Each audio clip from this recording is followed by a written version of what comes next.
Even though Tiana assured her it was fine, Josephine felt the need to make up for her absence and did both the before and after shifts, as well as the grocery shopping for the next 4 days. Seeing the two of them talk out the sharing of their work was one of the rare moments Stu could see Tiana as an empathetic being instead of a vulture hungry for compliments. But she never acted like this towards him. He doubted she even believed he had his own opinion. Weirdly enough, she, like almost everyone else, didn't know of his identity as a Merling and still treated him like a lowly creature. He blamed it solely on his lack of knowledge when he first got to the castle. Right now he could not believe he barely even knew how to talk, even less write or read back then. Having to decide between scrubbing the fireplace with Sean and going shopping with Josephine on the last afternoon, he chose the latter. She seemed quite happy about it. She was practically dancing as she pressed one of the large baskets into his arm, took him by the arm, and led him through the castle gates. Once again the sun was shining warmly upon earth, even though it was only February. "Isn't she so attentive?" Josephine simpered as soon as they were on their way. "I guess so," Dew mumbled half-heartedly. "Once we're done on the marketplace, we have to stop by one of the training grounds. I promised it to my sweetheart," she then announced, ignoring his response, and patted a folded piece of clothing stuffed on the inside of her basket. Dew had heard of the place, but had never been there himself, even though it was not too far from the route towards the city. All he knew was that Avery enjoyed spending some of his free time, he didn't waste sleeping there, to train as well as blow off some steam. "I didn't know city guards also practiced there," he commented. Josephine smiled.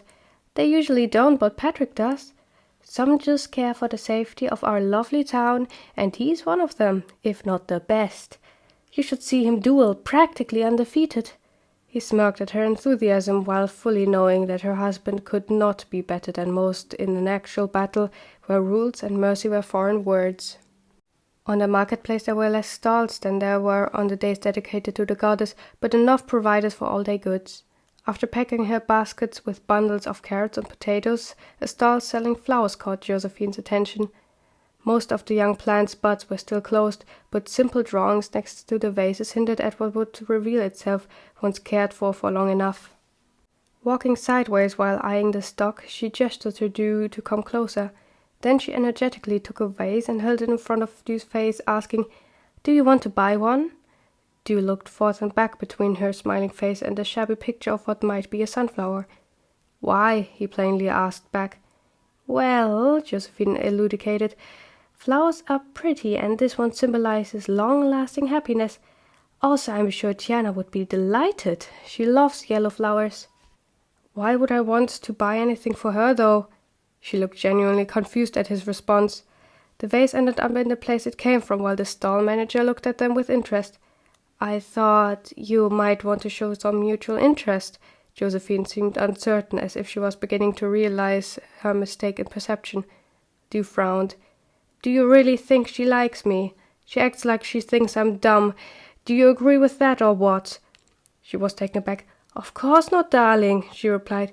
"You're just not someone to talk a lot, and your love language might be a little different, and there has to be some reason she kept her interest in you. So I was thinking you might like her. She was quite wanted by many when she began working at the castle."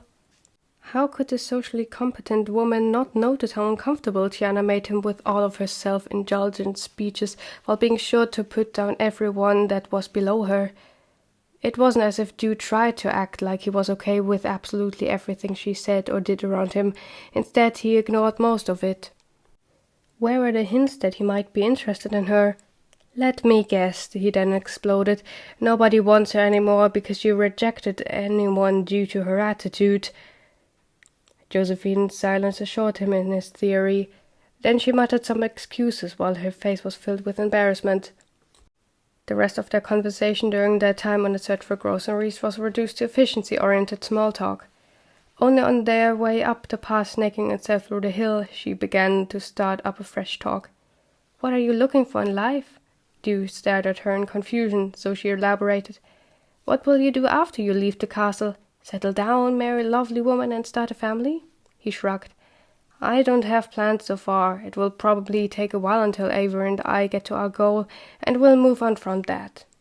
"Do you not have any wishes?" At your age, I was already dreaming about all the things I could do. My wedding plans were all ready even years before I met Patrick." She chuckled and recalled them like a grocery list. Patiently, Dew listened but didn't comment. He knew he would never be able to marry, at least not in this place and maybe nowhere at all, and thinking about it too much made him melancholic. They took a turn which led them away from the castle and north where the training ground should be. The oak trees became less and less packed, and the sun could finally send some of its warm gifts down to them without flickers. "I could imagine you living in a small hut somewhere in a village near the border of Haven," Josephine continued the conversation. "There you could work as a delivery man. You have the endurance for that. If you can write me at some point, I'm already excited to meet you when you're all independent, and I'm sure you can find someone who could be a good mother to your children while you work." Dew's own realistic expectations looked a little different. He saw himself strolling through the woods again with a bag on his back, not following any clear path but his instinct and delight. There was no need to go to any cities or other places, because nature could provide everything for him he needed, just like it did before he became human. Sometimes he saw Avery walking next to him, but he forcefully rejected that idea. In the end, he would have to leave. Knowing that he might be completely alone again in less than 2 years seemed a little unreal to him. He had gotten somewhat used to company after all, but he had to do it voluntarily or he might be rejected himself, which would hurt even more. They reached a clearing large enough for another whole castle, which craved a break from the people trampling on it. The first thing Dew noticed was the brick wall surrounding the whole field. It looked unfinished. Some places were as tall as the small shacks that were scattered alongside it, while others barely reached up to his hips. Several benches were placed without a clear order throughout the field, and in between them moved around 15 figures. Some were partaking in combat, others were standing still or strolling from one place to another. Without hesitation, Josephine climbed over the wall and headed for a bench on the left-hand center. Following closely behind her, Dew soon spotted the person they were looking for. Patrick, now wearing a helmet, was standing around 30 meters away from the bench Josephine was now occupying, and was currently circling around another person with his sword drawn. It wasn't hard to figure out who his opponent was. If it weren't for the wings, it would have been for the general lack of armor. Dew smiled. Of course he would be here. The sun was too bright to sleep through the day. He put down his own basket and sat down on the rest of the bench next to Josephine. When he looked back at the two knights, they were already exchanging blows. Just from sight, Dew noticed her husband could not withstand the force the other put into his hits. He poked off more and more, going more into defense.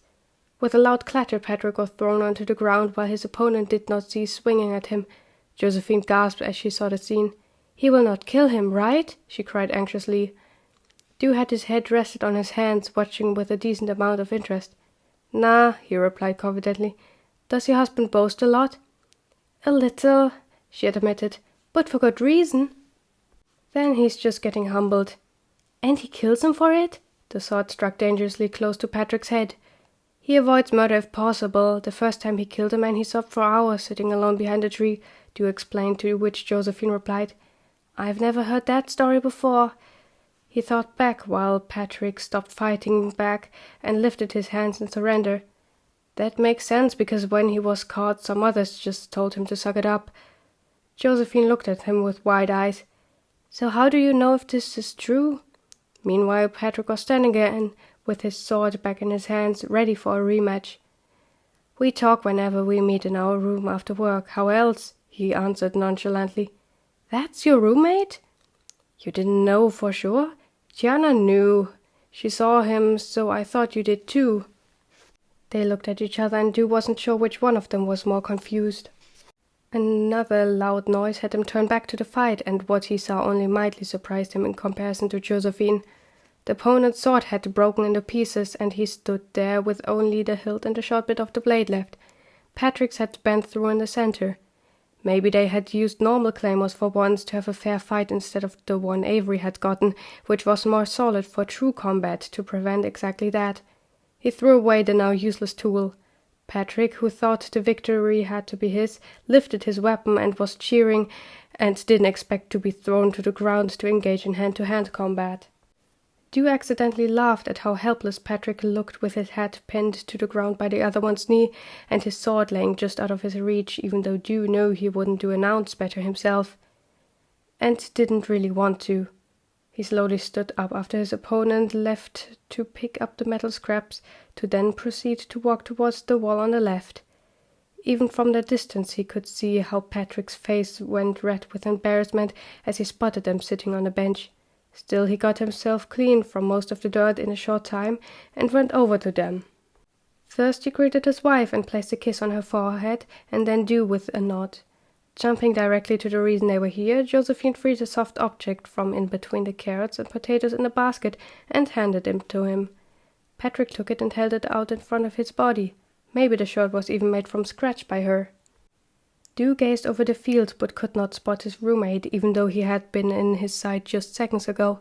He wasn't sure whether or not he really wanted to strike up a conversation in front of the couple next to him, especially now that he wasn't sure what Josephine thought of his living situation. Too late he noticed a figure approaching from behind him, and as he did, a pair of arms had already wrapped themselves around his waist and yanked him off the bench. He made a noise between choking and shouting before being twirled in a circle and placed down on the solid ground that didn't feel all that solid anymore. "Hey, fishy," he heard the teasing voice whisper into his ear behind him while still holding him tightly. "I'm going to suffocate you with a pillow in your sleep tonight," Dew grumbled. Then he reached behind himself, grasped one of his horns, and shook it. Avery laughed as he finally let go and provoked, "Do your worst."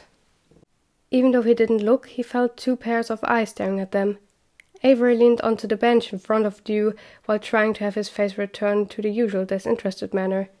After an awkward moment of silence for Dew, Patrick asked hopefully, "Can we have a rematch in a week?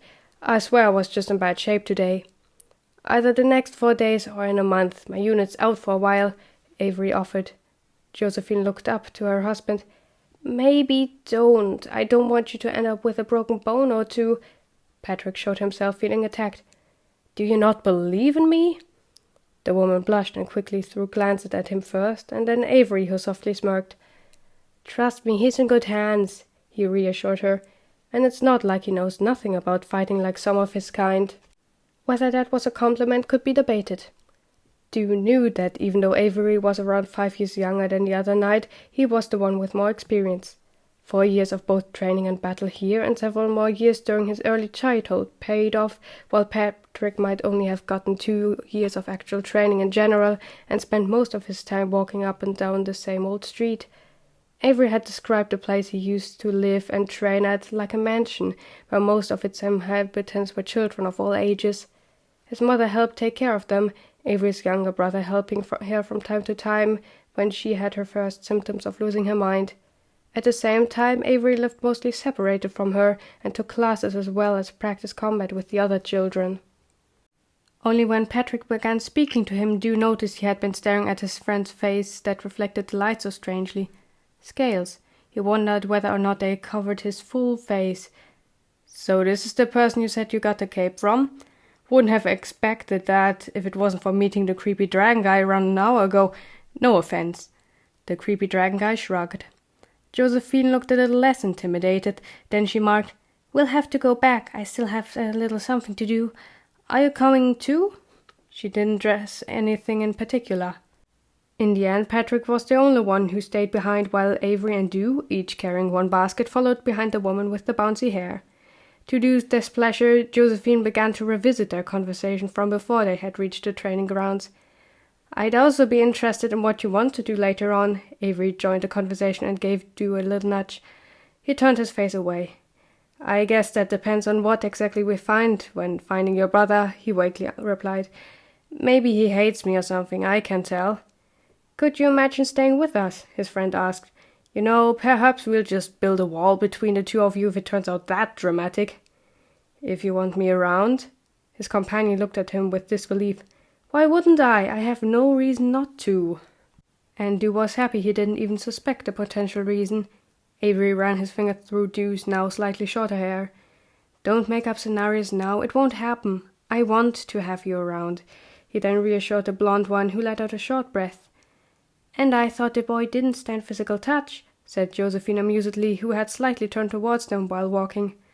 It was true, Dew hated it, at least most of the time by most people, but he had gotten used to it during their first years of living together. Still, some gestures surprised him, like when he suddenly hugged him, or held his hand in comfort, or when he sneaked up behind him to yank him off a bench without a warning, which was especially infuriating in the presence of other people. Maybe frustrating was the wrong word. It was rather embarrassing or flustering, if he was being honest. Dew made a face that was supposed to look offended, but ended up in a way that made the other two laugh. I surely hope Dew can find a woman one day he feels just as comfortable with. Josephine suddenly started, intensely looking at Avery. It's a shame that neither of you is one. It would be easier for the shy little one right here. Dew felt as if someone had laid a rope around his neck and was now pulling the loop tight. He wasn't sure if he heard it correctly, but he still felt all the blood escaping from his face. The scenario she had just described was as if she was deliberately trying to remind him of what he couldn't have, and it pained him. It wasn't just because he couldn't get himself to talk to women, it was because he had never caught genuine interest before. He couldn't have this life, because if he did, Gianna told him people like him were executed like sick animals, which could only bring harm to the rest of their kind. And he feared it. He feared death, but even more he feared losing the little respect his environment had for him, and his friend. He stopped moving. At first it was because he just wanted to fall behind to hide his face, but then it was because he couldn't move forward anymore even if he wanted to. His face was cupped in a pair of smooth and warm hands that held his head too firmly. The first thing he noticed was that not all of the other was covered in scales. His lips weren't. Then he noticed that he was standing still in the middle of the pathway in the forest right in front of Avery, who held him close to himself and softly pushed his lips on Dew's, quickly growing bolder, parting their lips to just go a little further in. The moment he somewhat comprehended what had just happened, in the last 3 seconds, it had already stopped.